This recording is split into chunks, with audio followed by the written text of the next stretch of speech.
I never expected the delivery guy to return hours after dropping off my package. What he told me at my front door ended up changing the entire rhythm of my day, and maybe even something inside me. Before I begin, tell me in the comments which city you're watching from, and if you enjoy stories like this, please subscribe to the channel and give this video a like. Now let me take you with me into the moment everything shifted. I had been having one of those slow, gray mornings where nothing quite feels right, the kind where the coffee tastes a little flat and the house feels a little too quiet.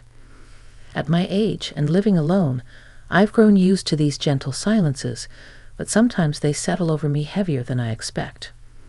That morning, I kept wandering from room to room, touching little things on the shelves, as if they might reassure me that the day had potential.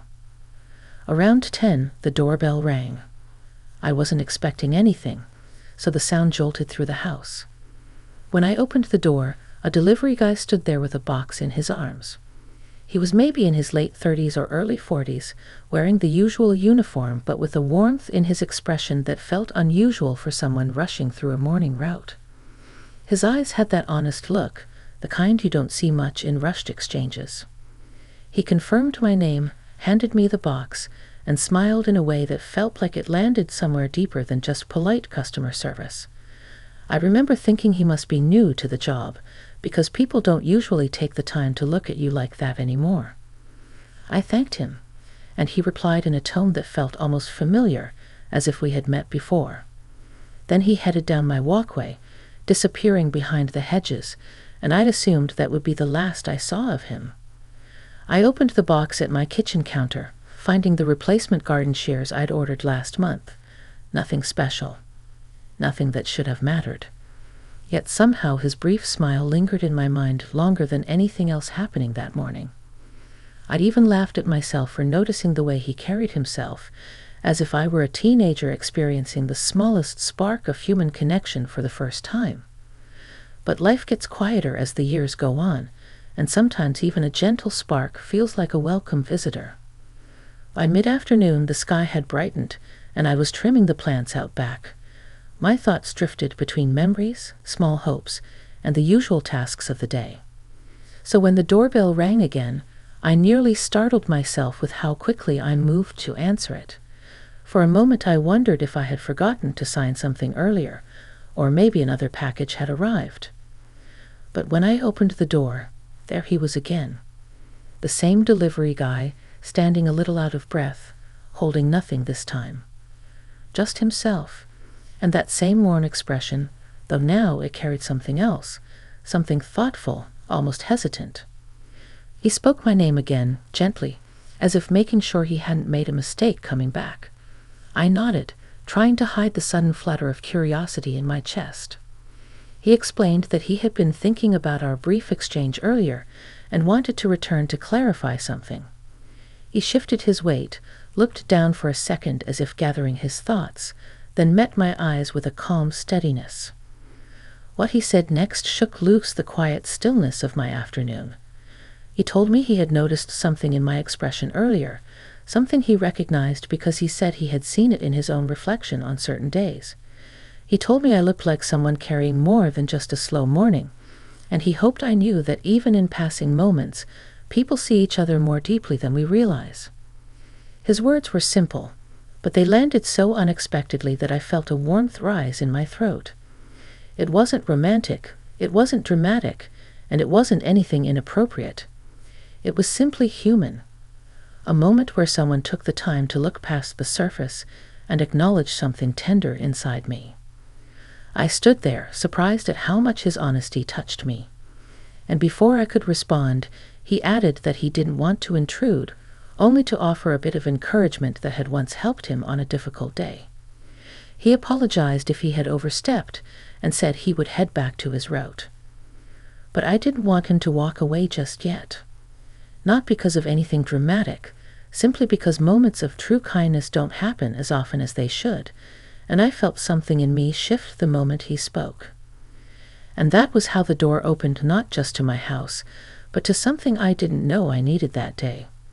Something that would lead to an experience I hadn't expected, yet felt deeply grateful for. When he turned slightly as if preparing to leave, something inside me pushed forward before I even fully understood why. I told him he hadn't overstepped at all, and that his words had actually eased something heavy I hadn't known how to describe. He paused on my front step, and the sunlight caught the edge of his face just enough that I noticed a hint of relief cross it. A simple moment, but it felt meaningful. I invited him to sit for a minute on the small bench just beside the walkway. It wasn't a bold gesture, just a neighborly one, something two people might do when life nudges them toward a conversation that feels unexpectedly important. He agreed with a grateful nod, and we both sat down, leaving a polite space between us. For a moment, neither of us said anything. The breeze rustled through the hedges, and a few dry leaves brushed across the pavement, making the quiet feel like part of the conversation rather than something awkward. I remember folding my hands in my lap, feeling strangely aware of myself, as if I were stepping into a moment I wanted to get right. He introduced himself properly then, telling me his name and how long he'd been working the delivery route. It surprised me to hear he had only started a few months earlier. He said he had previously worked at a hardware store, which made sense given how naturally he spoke about small tasks and home projects. He joked lightly about how he was still learning the fastest ways around the neighborhood without relying on his GPS every 5 minutes. I laughed, not out of politeness, but because he told the story with such genuine humility. Then he shifted the conversation slightly, explaining why he had come back. He said that earlier, when I opened the door to accept the package, he had seen something familiar in my expression. Not sadness exactly, but a sort of quiet weight he recognized from a time when he had felt alone in his own life. He said he had once appreciated when a stranger took a moment to talk to him on a difficult day, and it stayed with him. So when he saw me that morning, he felt compelled to offer something similar. His honesty touched me more than I expected. I found myself talking in a way I hadn't planned or rehearsed. I told him that living alone had its comforts, but also created long stretches where the quiet became too steady, too persistent. I shared that I had been adjusting to some changes, things shifting in my family, my work, my daily routines. Nothing dramatic, but enough to create those slow mornings where the world feels a little too still. He listened without rushing me, without trying to fix anything, and that alone felt rare. His attention didn't feel intrusive. It felt kind, thoughtful, like someone genuinely trying to understand instead of offering empty encouragement. And for someone I had known barely an hour, that struck me deeply. At one point, he asked if I often spent time working in my garden. I smiled and told him it was my small sanctuary, even though I never quite managed to keep everything growing in perfect shape. He said he could see how carefully I arranged the plants and asked about a few by name. I felt unexpectedly proud as I explained them. It was a simple conversation, but I hadn't realized how much I missed being asked about the things I cared for. Minutes passed without either of us noticing. I could feel something shift between us, not in a dramatic way, but like two people realizing they were unexpectedly comfortable in each other's presence. He told me he admired how honestly I spoke and how grounded I seemed, even while navigating uncertainty. I didn't know how to respond at first, because compliments like that don't come often at this stage in life, at least not from someone who truly means them. Then he shared something of his own, not overly personal, just enough to let me know he understood the feeling of life rearranging itself. He talked about starting over, finding new routines, adjusting to new expectations. I recognized the same quiet weight in his eyes that he said he had seen in mine earlier. As he spoke, I noticed how the afternoon light shifted gradually, creating a soft glow across the yard. The moments felt slower, calmer, as if time itself had settled into our conversation. There was no rush, no discomfort, and no sense of obligation, just two people finding clarity in each other's words. At some point, he glanced at his watch and sighed, not dramatically, but with a gentle awareness of responsibility. He said he should return to his route before he fell behind. I nodded, though I felt a surprising twinge of reluctance to see him go. Before he stood, he asked if it would be all right to check in again sometime, not for anything unusual, just to say hello if our paths crossed during his deliveries. I told him I would like that. And as he walked down the path again, I watched him go with a quiet sense that something inside me had shifted.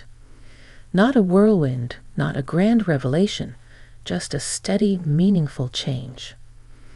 What I didn't know then was that his simple promise to check in again would unfold into something that would challenge and deepen the way I understood connection at this stage in my life. Something that would continue far beyond that quiet afternoon. The next morning felt different from the moment I woke. I couldn't quite explain it, but there was a new kind of anticipation in the quiet of the house. Not excitement exactly, but a lightness, as if someone had opened a window somewhere and let in a softer breeze. I moved through my routines with a bit more attention. Folding the blanket on the couch, rinsing the coffee pot, watching the sunlight spill slowly across my kitchen floor. I kept reminding myself that I barely knew him, that he was simply someone who had shown kindness on a day when I needed it. Yet his words lingered with a warmth that felt uncommon. It wasn't about him specifically. It was about being seen, truly seen, in a world that often hurries past people without noticing their quiet struggles. By late morning, I found myself outside trimming the garden again, even though it didn't really need more trimming. I think I just wanted to be where the world felt open, where the air moved freely and the quiet felt less heavy. Every now and then, I'd glance toward the street, telling myself it was just habit, nothing more. Around noon, I heard the low rumble of a delivery truck turning onto my street. I pretended not to notice, continuing to gather small clippings from the ground. The truck slowed, then it parked. My heart picked up just enough that I scolded myself silently for being affected by something so simple. But when I heard his footsteps approaching, steady and familiar, I felt a smile forming before I turned around. He was carrying a small padded envelope this time. He held it up with a playful shrug, saying he wasn't sure if it was meant to arrive today or tomorrow, but the scanner insisted it was time to deliver it. I knew he didn't control the schedule, but the way he said it made it feel like the universe had chosen a moment for us to cross paths again. I walked toward him, brushing leaves from my hands, and accepted the package. It contained a set of replacement bulbs I'd forgotten I ordered. Nothing important. Nothing that justified the little flutter inside me. Yet I felt grateful in a quiet way for the coincidence of the timing. He asked how my morning had been, and I told him honestly that it had felt brighter than the day before. He nodded as though that answer mattered to him. Then he glanced toward the garden and asked if he could help with anything before continuing his route. I hesitated, not wanting to impose, but he insisted gently, saying he had a few minutes to spare. We walked to the side of the yard where I'd been struggling with a stubborn patch of overgrown vines. He crouched down and studied them like a small puzzle. I watched as he worked the tangled stems free, explaining his method as he went. There was something surprisingly calming about the way he focused, patient, steady, unhurried. It reminded me of how people behave when they care about doing something well, even when no one is watching. As he worked, we talked about ordinary things. Favorite local diners, the unpredictable weather, how quickly time seems to move once you reach a certain age. He shared a story about his father teaching him to garden when he was young, and the way he spoke about it made me smile. His voice carried a gentleness I hadn't noticed before. At one point, he paused and said he hoped he wasn't overstepping by stopping to help. I shook my head immediately. I told him that sometimes small acts of kindness can reach deeper than people realize.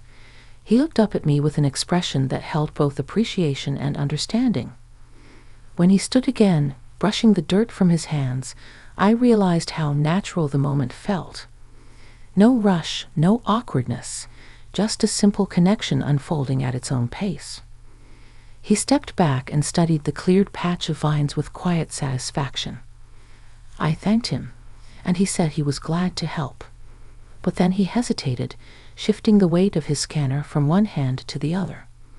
He said something that stayed with me long after he left. He told me that the calm he felt while helping in the garden reminded him of what he'd been missing in his own life, a sense of purpose beyond schedules and routines.